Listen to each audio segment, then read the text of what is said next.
Iran Israel America যুদ্ধের প্রভাবে কিন্তু সারা বিশ্বেই তেল সংকটে পড়েছেন।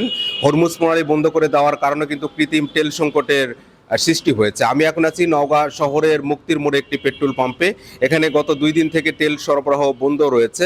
নওগাঁ জেলায় মোট 56টি পেট্রোল পাম্প রয়েছে, তার অধিকাংশ পেট্রোল পাম্পে কিন্তু তেল সরবরাহ বন্ধ আছে। পেট্রোল পাম্প মালিকদের সাথে কথা হলে তারা যেমনটি জানিয়েছেন, গত 2 দিন থেকে তারা ডিপো থেকে তেল পায়নি, যার কারণে কিন্তু তেল সরবরাহ বন্ধ রয়েছে। তারা গ্রাহকদের কিন্তু তেল দিতে পারছে না। এর প্রভাবে কিন্তু যানবাহন চালকরা এবং বাইকাররা বিপাকে পড়েছেন। তারা বলছেন যে দৈনন্দিন কাজ কর্ম করার ক্ষেত্রে বিভিন্ন জায়গায় তাদের ছুটাছুটি করতে হয়, তারা কিন্তু সঠিকভাবে সেই কাজকর্ম করতে পারছে না। এর আগে কিন্তু রেশনিং পদ্ধতিতে তেল সরবরাহ করার নিয়ম ছিল, সরকার বেঁধে দেওয়া, সেই নিয়মে তেল দিচ্ছিলেন পেট্রোল পাম্প মালিকরা।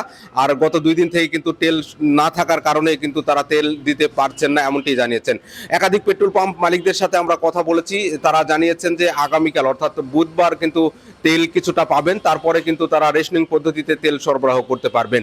এর কারণে কিন্তু তেলের যে কৃত্রিম সংকটটা তৈরি হয়েছে, এই কৃত্রিম সংকট তৈরি হওয়ার কারণে কিন্তু যারা যানবাহন চালকরা আছে তারা যেমন বিপাকে পড়েছেন, এর ফলে কিন্তু যারা কলকারখানা আছে তারাও কিন্তু চরম বেকায়দায় পড়েছেন। এর ফলে কিন্তু পণ্য যে আছে সেগুলোর দাম বৃদ্ধি পেতে পারে। আসলে তেল সংকট নাকি মজুট, এ বিষয়ে তদারকির দাবি জানিয়েছেন প্রশাসনের কাছে যানবাহন মালিকরা এবং বাইকাররা।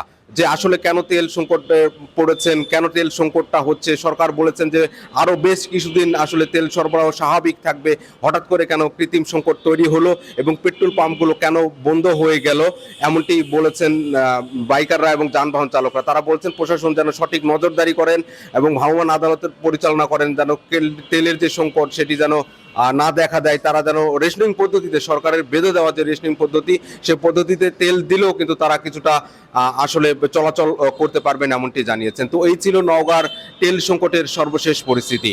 মোহাম্মদ সবুজ হোসেন, চ্যানেল 9, নওগাঁ।